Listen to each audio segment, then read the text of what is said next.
Hello and welcome to Climate Culture, the Art of Becoming Sustainable, a series of online and physical events examining the important role the cultural sector can and should play in combating the climate emergency. Climate Culture is curated and produced by Onassis Stegi in collaboration with Julie's Bicycle. And this panel today will focus on 4 best practice examples presented by pioneering organizations and cultural practitioners who have adopted environmental sustainability as a core value of their work and who are leading the transition towards a more sustainable cultural sector. We will begin the panel with the 4 presentations, and we will have the opportunity to discuss with our guests afterwards. And here is a good moment to introduce our guests today. I'm very happy to introduce Sigrid Niemer, board member of the International Culture Center Ufa Fabrique in Berlin, Germany. Hi, Sigrid, welcome. Faidon Moudopoulos Athanasiou, archaeologist, heritage professional, a team member of the Vovousa Festival in Epirus, Greece. Hi, Faidon, welcome. Reet Aus, theater and fashion designer and environmental activist from Tallinn, Estonia. Hello, welcome. Thanks for joining us, Reet.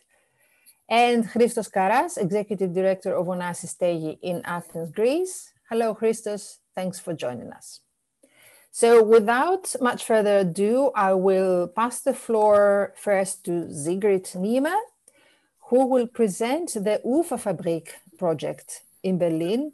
It's a holistic life and work project based on the former grounds of the Ufa film company in Berlin.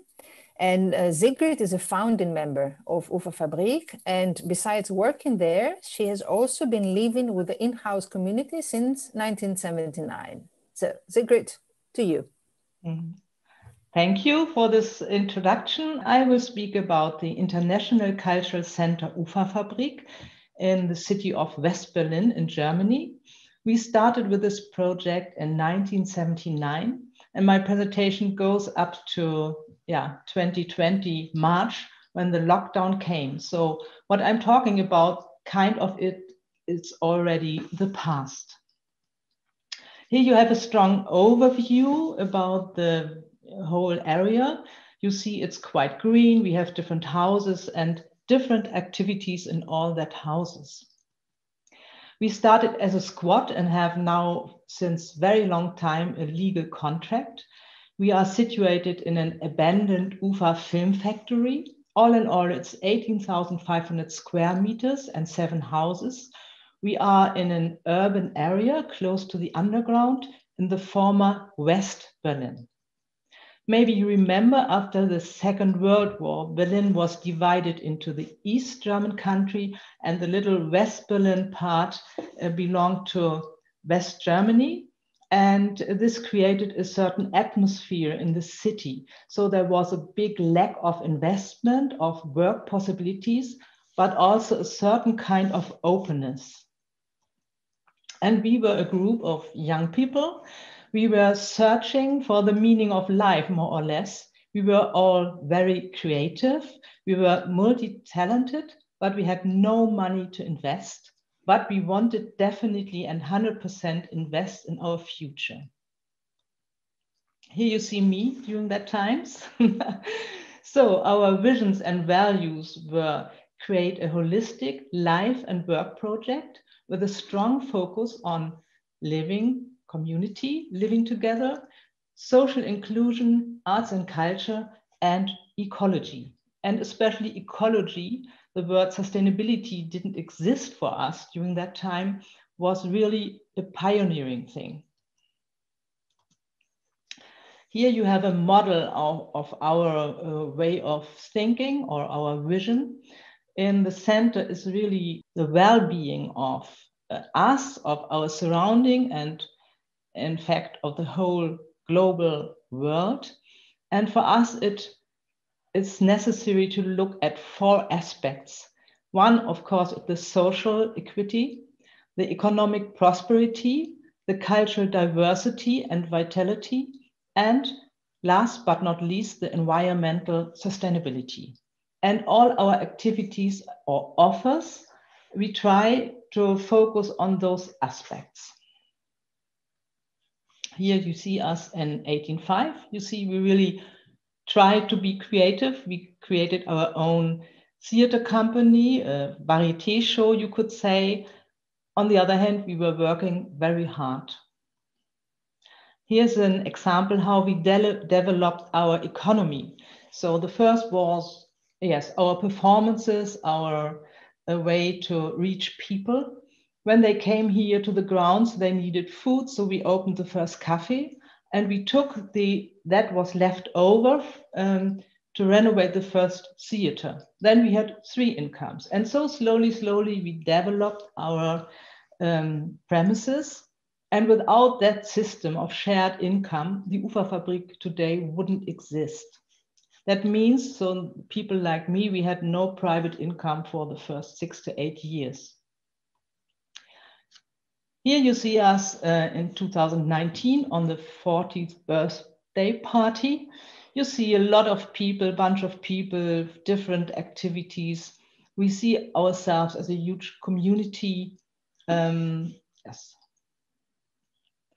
In 2019, 35 people were living here on the grounds.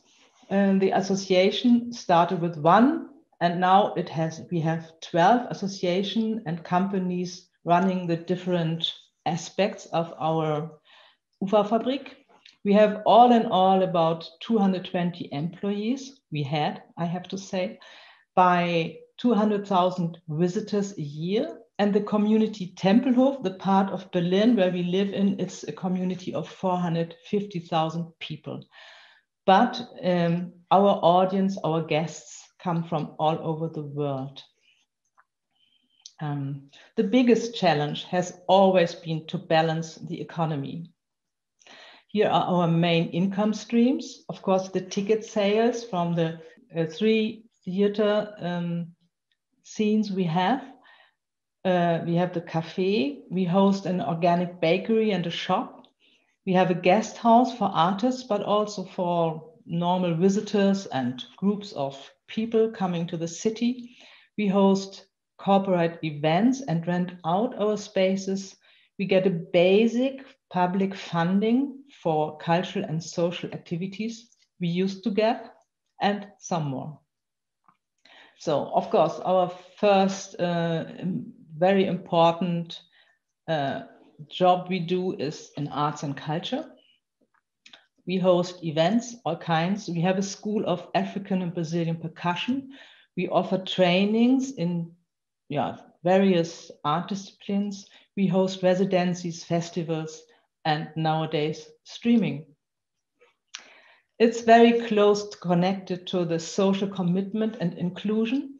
We work with professional artists, but on the other hand, we really want to encourage everyone to be active and try out what his life could mean for him. So, and this is more or less focused in the neighborhood and family center. We have a children's farm with farm animals for children.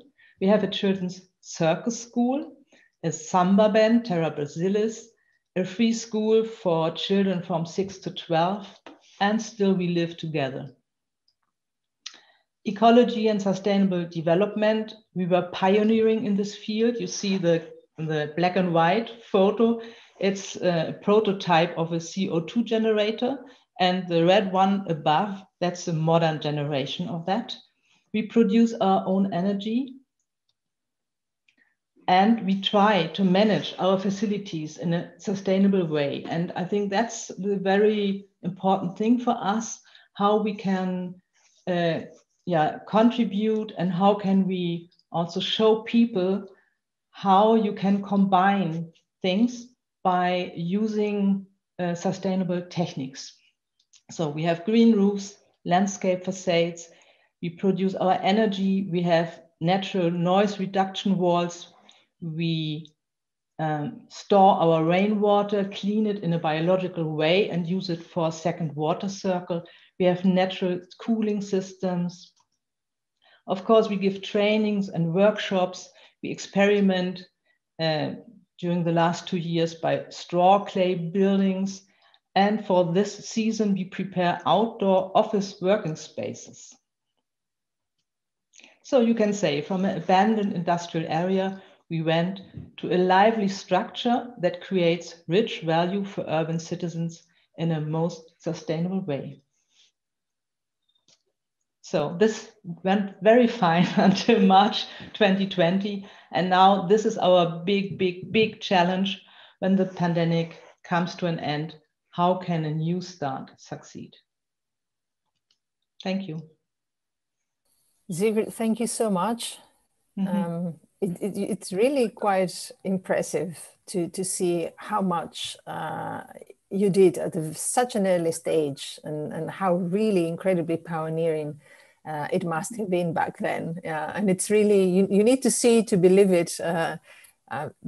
The fact that it's continued and it's still running in such a innovative and creative way, I think it's quite commendable. So thanks very much. That was inspiring. And so from the green oasis in the heart of Berlin, we are moving to the mountainous hinterland of Greece. So Faidon, Moudopoulos, Athanasiou will present the Vovousa Festival. It's a cultural and environmental project that Faidon has been involved in for a number of years as a volunteer. So Faidon, to you. Thank you very much.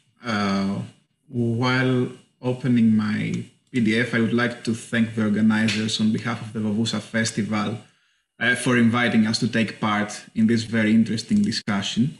The Vovousa Festival is a more than cultural event occurring annually since 2015 in the village of Vovousa, one of the most isolated, protected settlements of Zagori in northwest Greece. It is the only mountainous festival in Greece, a country that, against what most tourists think, is mostly covered by mountains. Despite its small size and the absence of private sponsors, the festival has generated a large impact due to the immense voluntary work of many individuals. The 2021 version will be placed under the auspices of Her Excellency, the President of the Hellenic Republic, Mrs. Katerina Sakellaropoulou. In 1990, the National Electricity Company of Greece constructed a huge hydroelectric dam, creating an artificial lake on the river Aous. This dam reduced the river flow significantly, and when in 2013 a new plan emerged aiming to convert the tributary current of Valia Kalda, or the Warm Valley in the Vlach language, in a second hydroelectric dam, local communities started protesting the project. The Vovousa Festival emerged in this framework and opted for the exploration of culturally significant avenues for protesting environmental change. Since 2015, the festival has grown bigger and introduced visitors to a largely unknown area of Greece. Although the festival promotes visual arts and culture, its sustainability relies on its relations with the local communities. For sustainability, unlike what many may think, is not a goal to be implemented top-down, but a process emerging from the microscale. And in fact, local knowledge and culture in Vovousa, and more broadly in the Pindos Mountains, can teach us models of sustainable development. Allow me to skip the minor sustainability goals, such as that the festival has shifted 100% to a digital presence, no leaflets or printed material whatsoever, to focus on the greater cause. The festival employs the motto that to think globally is to act locally. Hence, it emphasizes on placemaking through interactions with many local stakeholders and the reuse of local facilities. Vovousa is a village investing much in its forests. As wood storing facilities remain empty during the summer, the festival provided a second life for them, converting them into locations for the display of photo exhibitions and performances.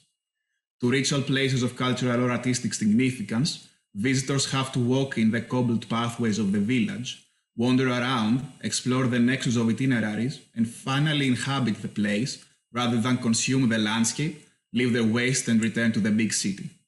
Needless to say that the ambience of these cultural walkways generate soundscapes and smellscapes, offering an augmented understanding of place.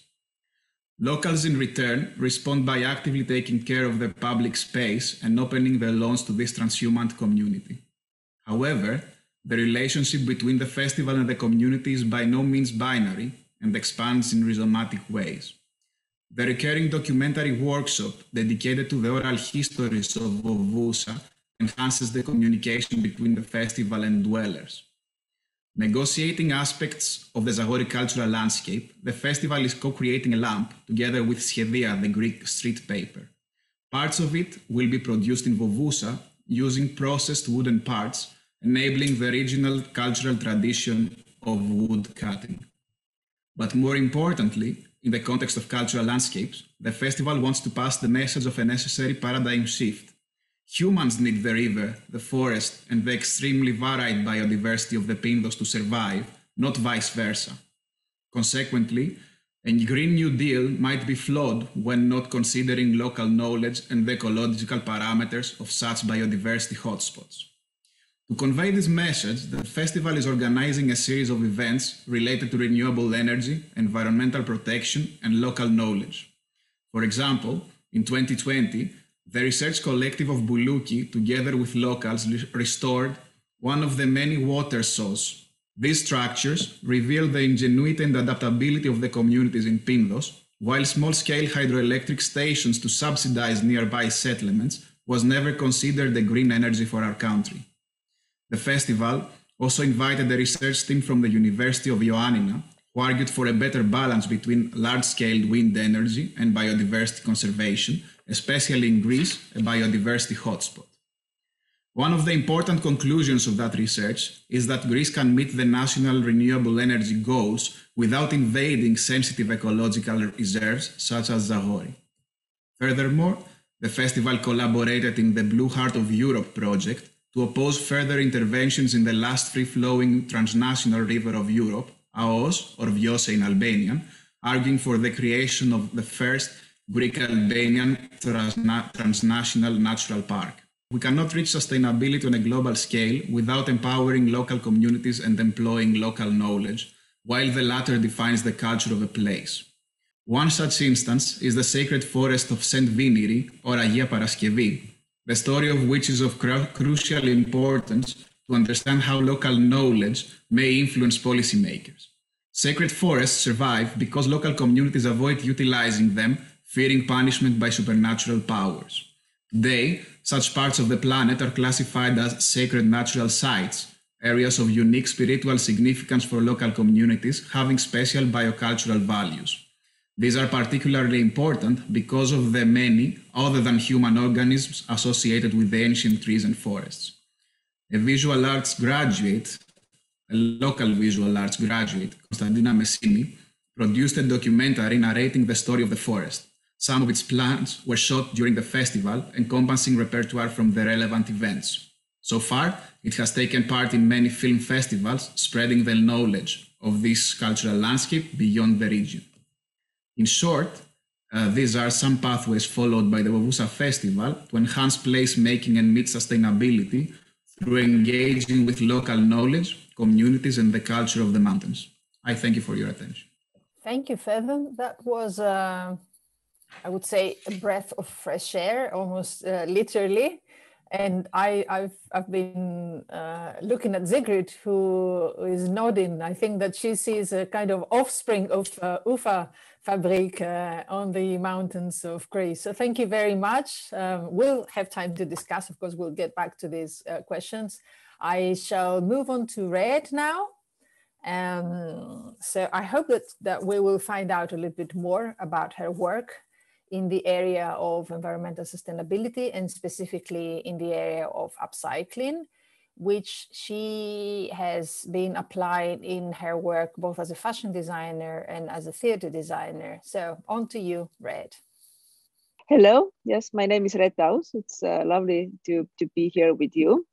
And yeah, I'm coming from Estonia, from Tallinn, and my background is I'm a senior researcher in Estonia Academy of Arts and entrepreneur and a designer as well. And I'm working also with the theater. My history with theater goes back more than 20 years. But today I'm focusing more a little bit to the fashion. The reason why it's that is because fashion is second biggest polluter in the world. here you can see some facts, which I think is quite good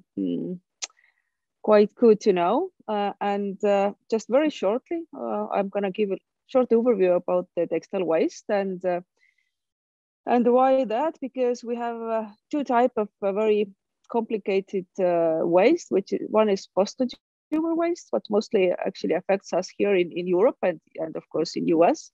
And then we have pre-consumer waste or industrial waste. And this is more the problem for the countries where we produce our items.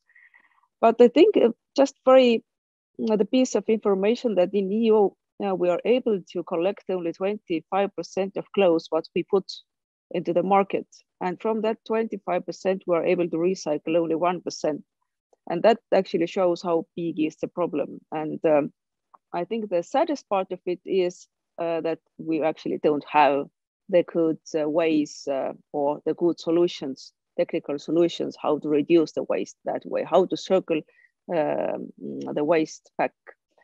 And that's why my research topic has been circularity very, very, very long time. And the one way how to deal with the waste, of course, is upcycling. Upcycling is something what we know as very nice methods in the studio-based. A lot of designers do that, but somehow we never actually practiced that in the industrial level. So that was the work I started like around 15 years ago to understand how to put the upcycling into industrial level.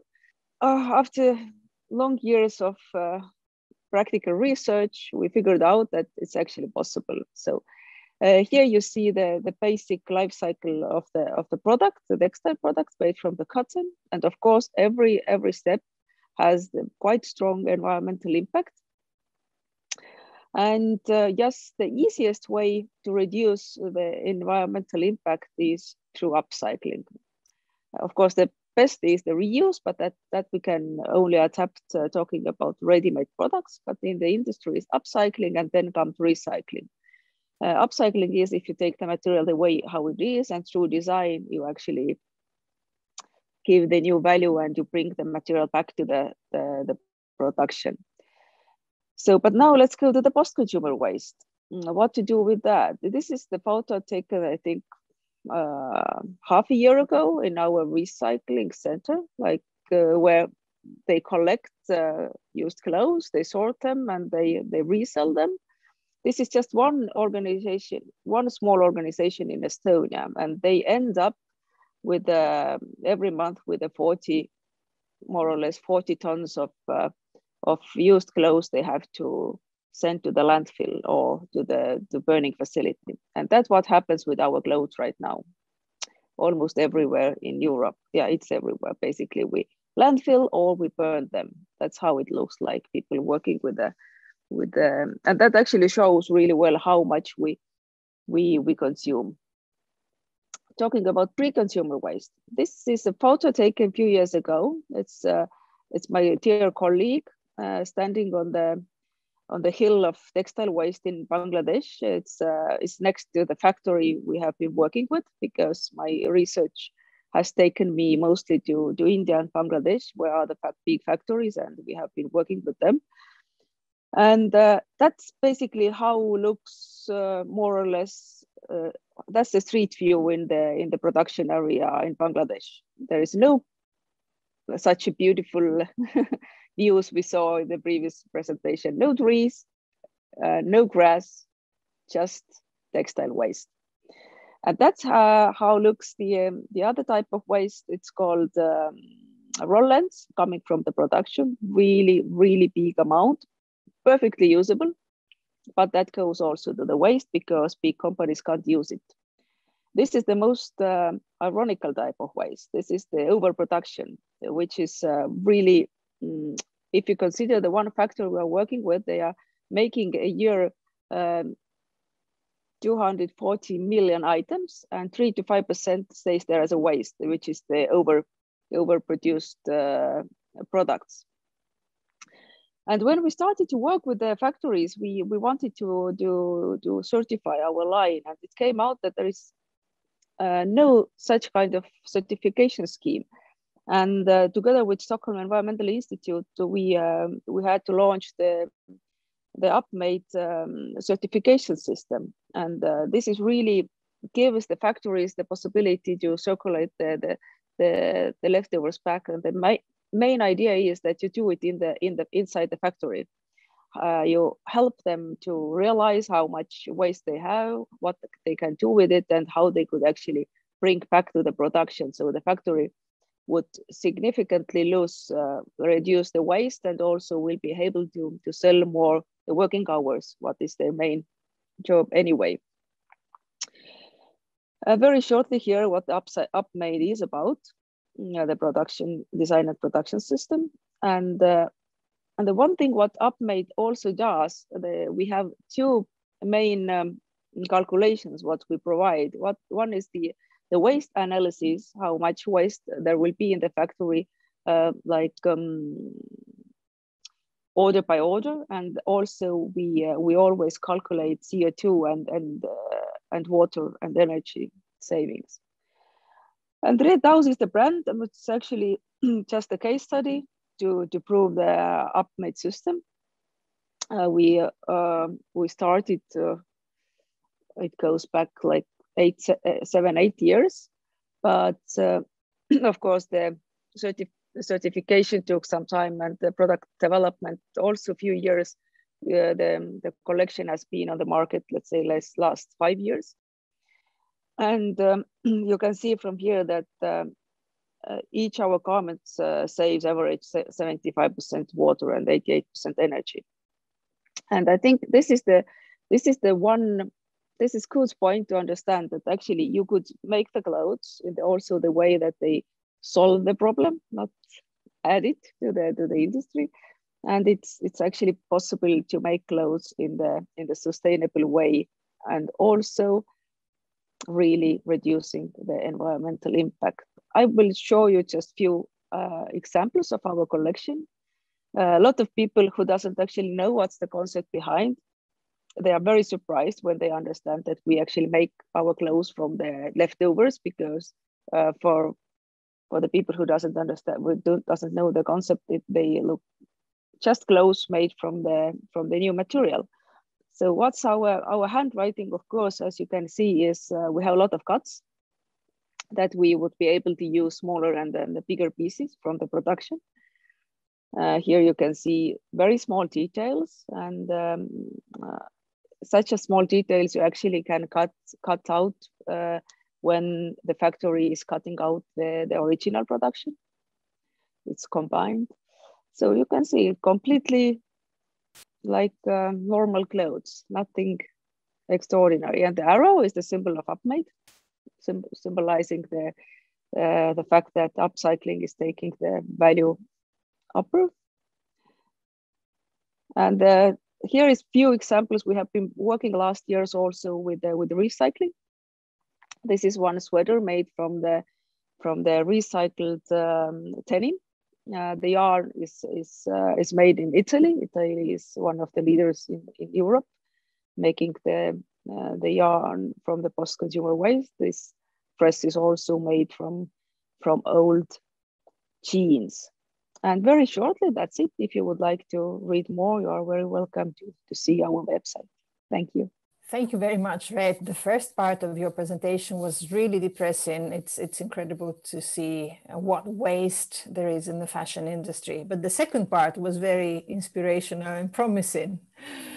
So let's not waste any more time. Christos, your turn. Christos Carras is going to talk to us about Stegi Goes Green, which is the sustainability project of Stegi, which they embarked on about 4 years ago. Christos. Thank you, Iphigenia. It's great to be here with all of you. I'm going to briefly run through the program we've been working on in collaboration with Judy's Bicycle for the last 4 years, and try and isolate some of the basic elements that make up our strategy. Just for the background information, Stegi is part of the Onassis Foundation, which works on various levels: health, education, and culture. Obviously, we're part of the cultural dimension.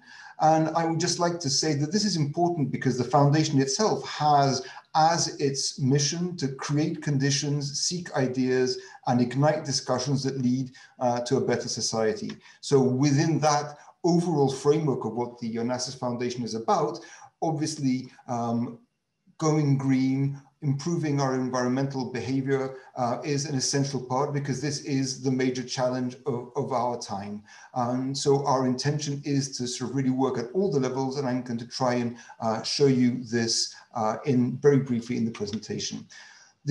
Our plan has 5 basic elements: building awareness, optimizing the operation of our infrastructure, reworking the procedures, how we work, producing relevant artistic content, and communicating and inspiring change. Awareness is perhaps the most significant thing we have to deal with, and within an organization that didn't start as, let's say, an organization focused on sustainability, it means that you have to really start building up this staff attitude, inspiring, educating about issues of recycling, etc., through seminars, newsletters, a handbook that we've just brought out, engaging people in doing concrete things of saving energy, reducing waste, building up a team within the organization that works across all the various departments of the organization to keep the momentum going, and making it also fun and friendly by offering things to people to remind them that there are simple ways that you can improve your behavior on a day-to-day level. The first thing, obviously, about reducing one's carbon footprint is working on the buildings. We all know that buildings, both in the construction and operational phase, are the single biggest contributors to the greenhouse gas problem that we have.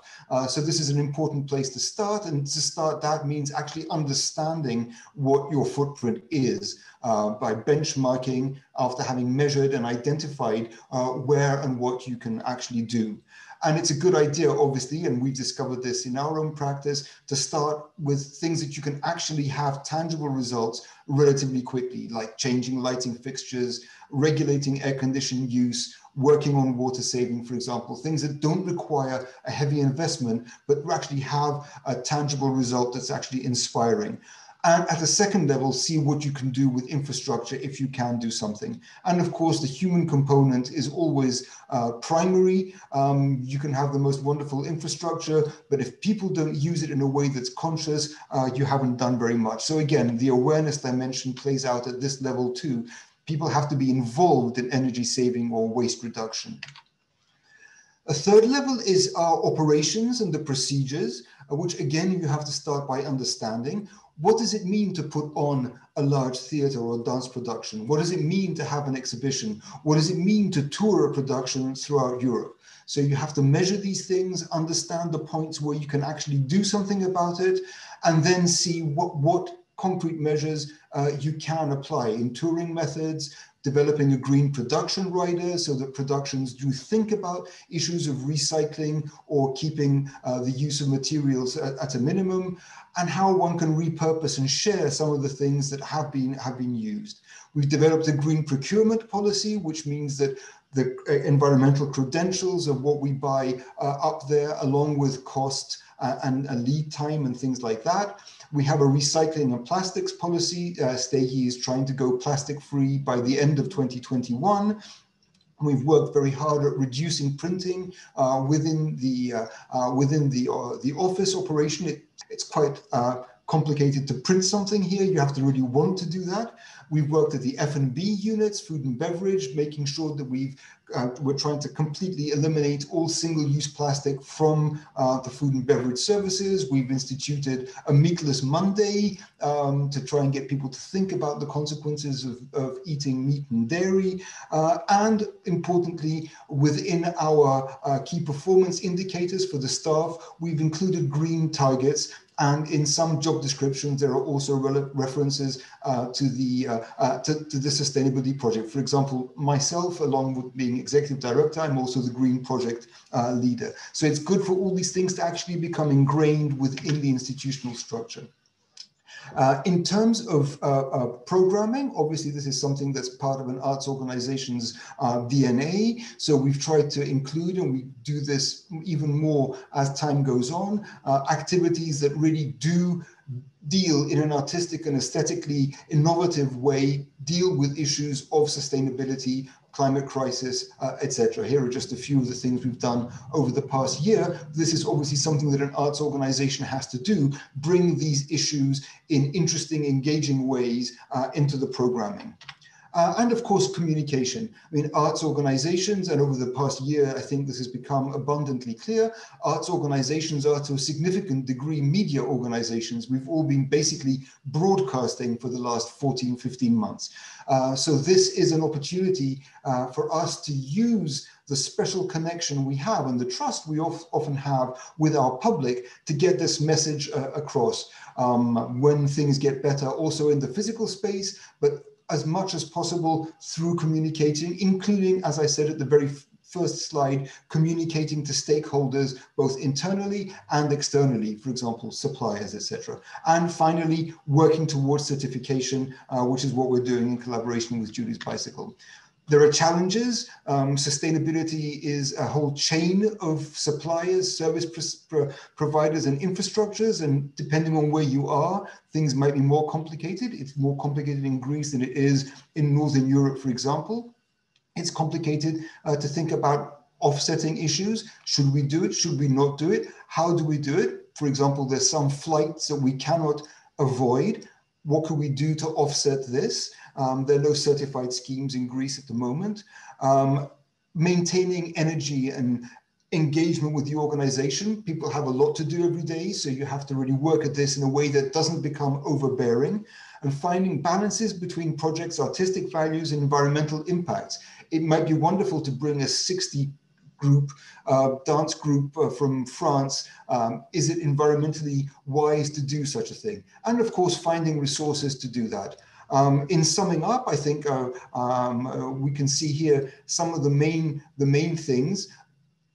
If I had one thing to really take home from this, it's about engaging people, and it's about building sustainability into the everyday processes and procedures of the organization in a formal way. That is absolutely essential. And of course, creating a core team of people who share this ideal and act as ambassadors throughout the organization. Thank you. Thank you, Christos. I've had the immense pleasure of working with the OCC Green Team over the past 3-4 years towards this green project. But I am very objective in saying that this has been quite an incredible transformation of an organization within such a small space of time because of the dedication of the team. So I agree with you, the human factor is really, really central and important. So we saw here 4 different manifestations of environmental sustainability through culture, and all 4 examples have been in one way or another pioneering in connection to their context and time frame. So I wanted to ask you all if you feel from where you are now that your work, your initiative, your project has really had an impact. And I mean by that on other practitioners, on other organizations, on your audiences, or even more importantly, on your communities. And perhaps I should ask you, Sigrid, because you started so early and you have a wider range of feedback and experience. Has it worked? I mean, I know it's not easy to measure the impact, but have you indications, have you signs of this kind of impact from your community? Okay, so after 40 years, I definitely have to say yes, and it's still going on. So I would say it's going in circles. You know, when you look at the Ufa Fabrique, when we started, we didn't know exactly what we are talking about. There was a rough idea. There were the first scientists who said, okay, we have to be careful. A lot of people were saying you are completely crazy, think in this direction, and this has changed immensely. So now the media, everyone is talking about this. Awareness is there at a certain point, but it's a constant process. We have to go on, and I think this is also a challenge for the Ufa Fabrique. we did a lot, and we have to go on permanently every day. And I think that's also a very hard job to do. You are never ending with this, and the job is so big. We do our part, and we hope we will show that you can do something, but the rest other people have to do. That's it. Well, I know it's not entirely your responsibility, but from where you were to where we are now, where you might be having a Green Party chancellor, that has been a long path. So maybe you played a little bit of your part in that one. I mean, yeah. Thank you. I would say yes, also in the European context. So we are working in this network Trans-Europal since beginning. And in this network, we started to bring these ideas in. And I think in this level for the artistic community, we have been a big example. And I'm very impressed now what other people do, like Christos explained, you know, we are more learning by doing, and in our challenge is really to take other influences in and make it more visible. Mm-hmm. Yes, thank you.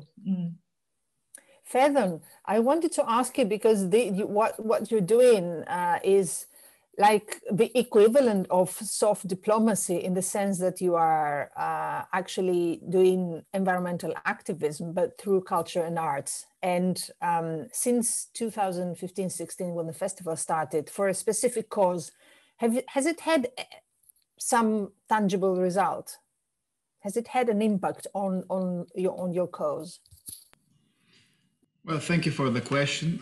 Let's take it from the beginning. Yes, you're right. As I briefly stated, the festival emerged from a sort of environmental activism when local communities opposed the second hydroelectric dam in the region. Well, we are very lucky because areas such as Zagori, with such rich biodiversity, they are a national park, they are a rich cultural landscape supposed to be heading towards the World Heritage of UNESCO. These rich areas provide the tools for such alternative protest, action, and soft diplomacy, as you say. So in a sense, the place itself provides the means, the raw material to try and reach some goals. So for example, yes, the project has been postponed. The second hydroelectric dam has not started. There were some issues with fracking in Zagori. These are also going back. So the Vovousa Festival is active in this discourse.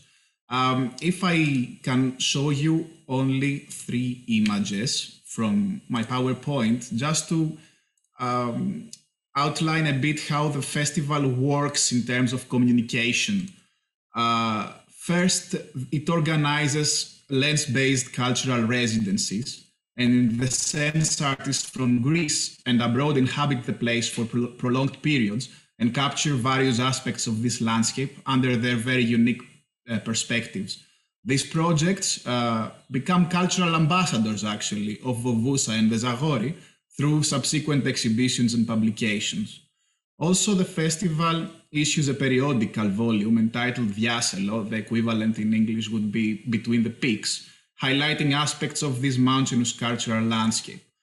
For example, the last volume included 18 original short stories concerning the mountains and the river Aus.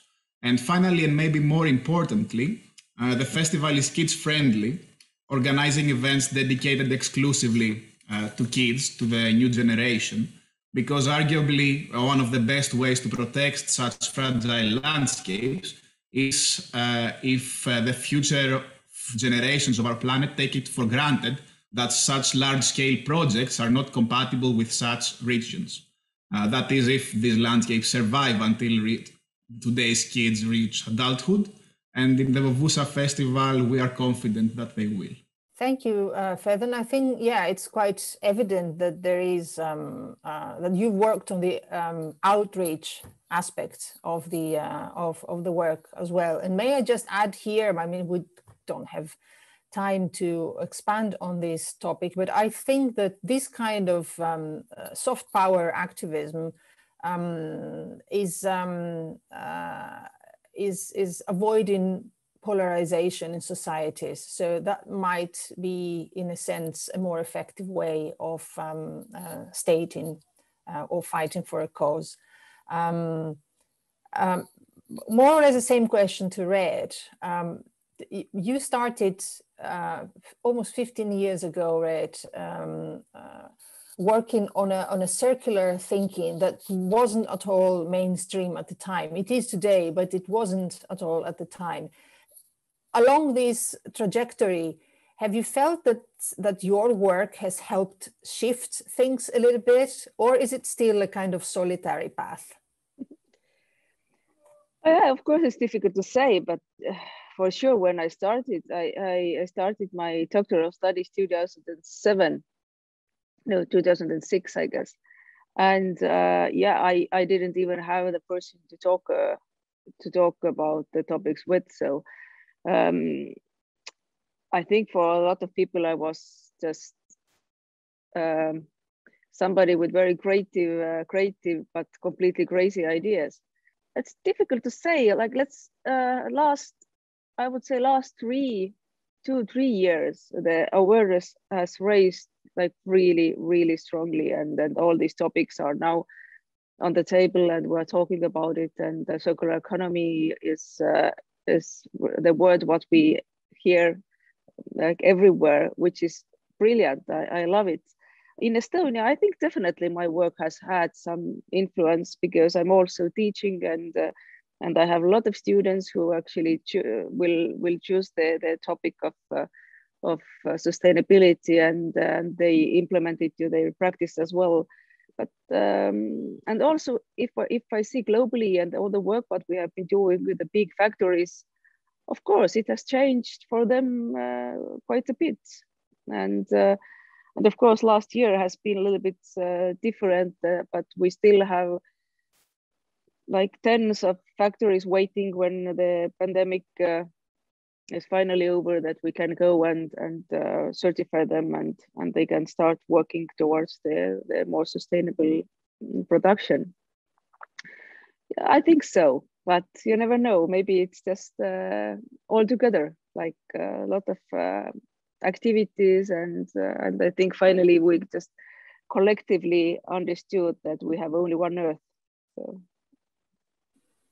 Is that factories across the world? I understand. They're usually, you mentioned India and Bangladesh, yeah? Right now we're working with Poland, India, Bangladesh, and Japan, and Estonia. Right. Yes. Yeah. But I think I did see the president of Estonia wearing one of your dresses as a statement. So yes, she is extremely she is extremely intelligent and supports sustainability a lot. Yes, we made the dress for her from her own old dresses, and the leftovers from the dresses from the other designers. So I collected the leftovers from the other designers, and we made the dress. Well, it's a kind of strong message, though. Very, very central.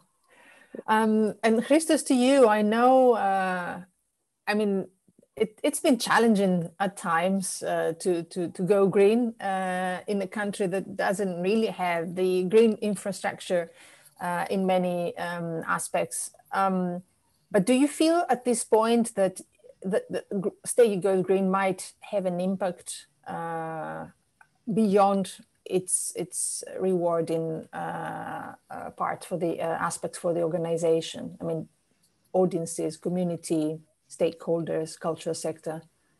Well, we certainly hope so. That's the plan. Of course, the last year has been a bit more complicated, because we've the the types of communication you could develop have been quite limited, limited to one form. So we haven't been able to engage people in the way we would have liked to have engaged people over the last year, but definitely. And this climate culture event that we're part of now is also, we hope, a way to get more people thinking about this. I think what all of us have said in response to your question is that we can do so much on our own, but it really is a question of things moving at very many levels, and that's obviously very complicated. I think it's important, that just as within an organization, as I said before, you make it formally part of the work process to do these things. I think it's important that at a European level and at national levels, for example, there are structures and incentives and frameworks that somehow make you think and act in this way. So I think it's important that the European Union is taking the kind of lead on this through the Green New Deal, through the new European Bauhaus, and all these things that need to be further developed and made specific. But I think it really will, it has to become a very generalized strategy for it to actually have an effect. And of course, it's also, there are dangers all along the way. I mean, if we see what's happening in Greece now, where on the one hand, the government definitely has certain measures that they're trying to promote in terms of renewables and what have you. But then renewables, where, what kind, what is their impact on certain areas? There's been a lot of discussion recently about wind turbines in Natura areas, for example. I mean, so there are lots of traps along the way that you can fall in. But nonetheless, there is movement. One hopes it isn't too late.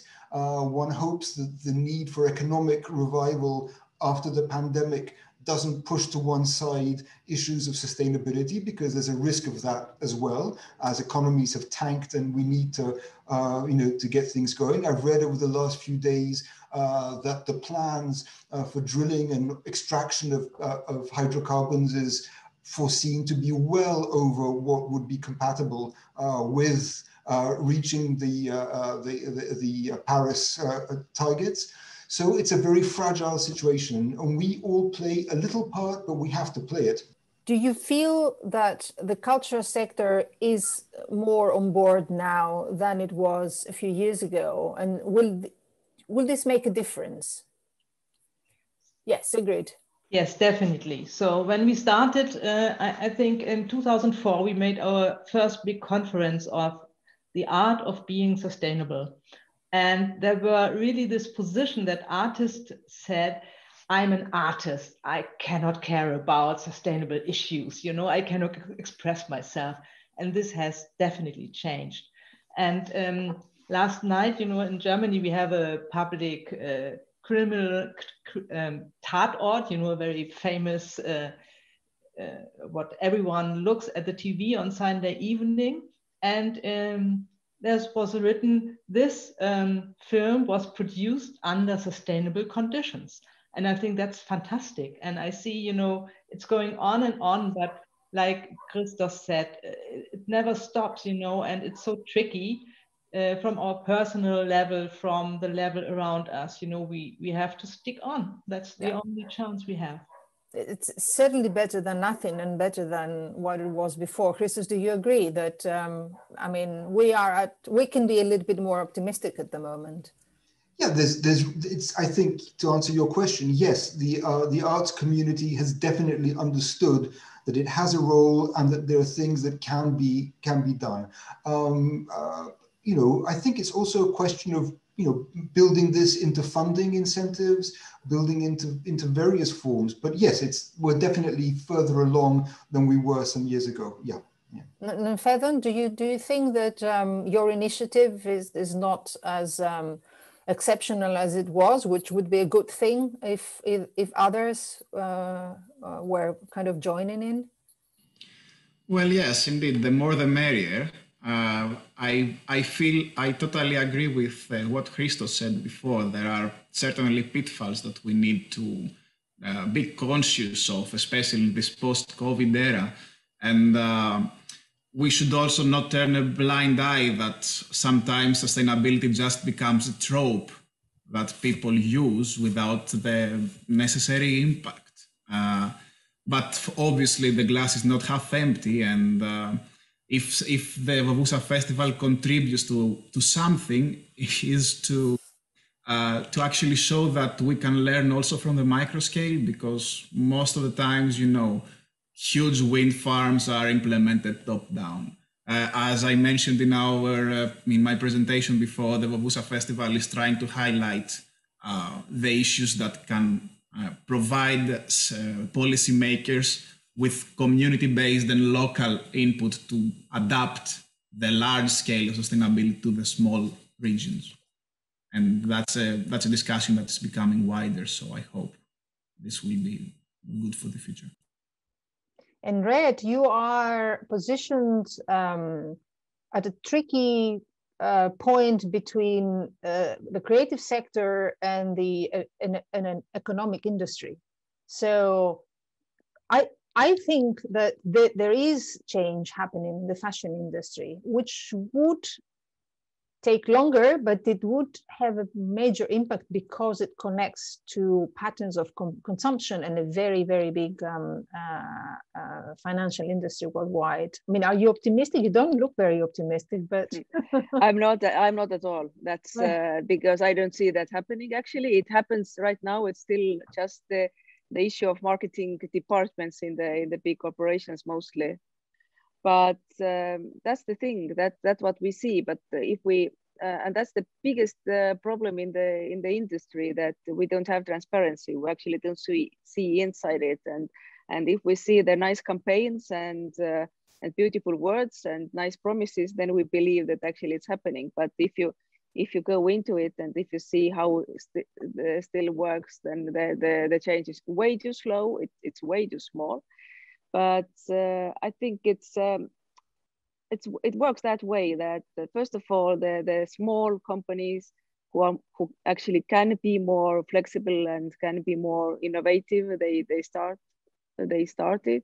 And then if, for example, in EU, where we're talking about the Green Deal and when the regulations come, then the bigger ones, they have to change. They don't have any other possibility. For example, 2025, we have to collect all the textile waste and we have to circulate it back. So it would mean that if they continue, the big companies, if they continue the way they have been working, they have to become waste management companies. So they have to change the way. So it's not a question what to do with the waste, but it's actually the question, how good is the design, what we are offering? So this is completely part of art and culture as well. It's that's exactly the part where the cultural sustainability comes in and actually can change the big global industry. Mm-hmm.